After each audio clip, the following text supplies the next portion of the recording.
the US is the primary lead, has taken the lead in this sort of philanthropic donations.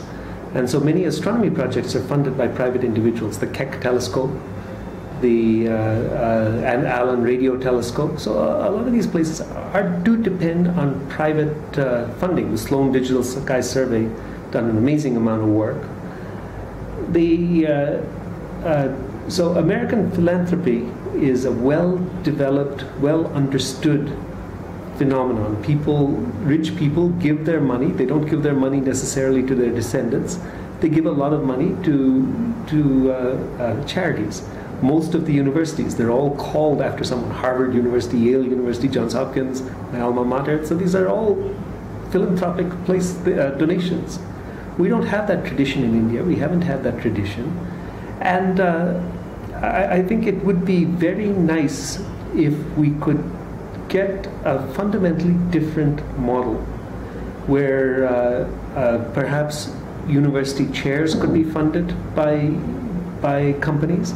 That would be relatively a low level of funding, but you identify people, put them in universities, make sure they teach a class, but then at the same time give them some administrative freedom so that they can continue to do what you hired them to do, which is to do high quality research or high quality mentoring.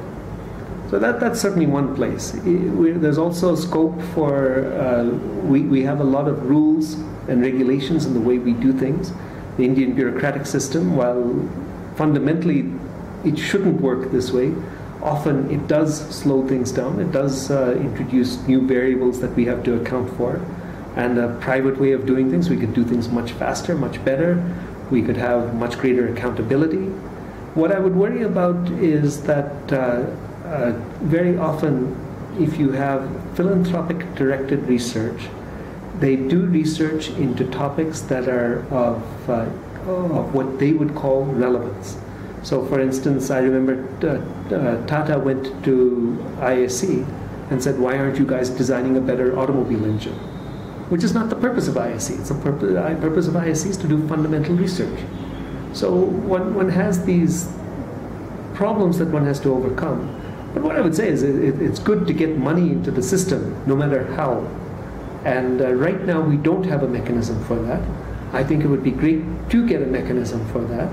The only thing I would urge is that it would be done in conjunction with universities.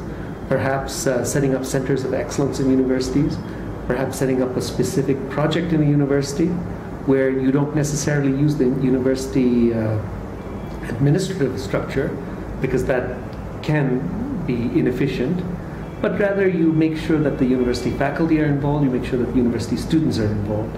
So that would be the model I would advocate.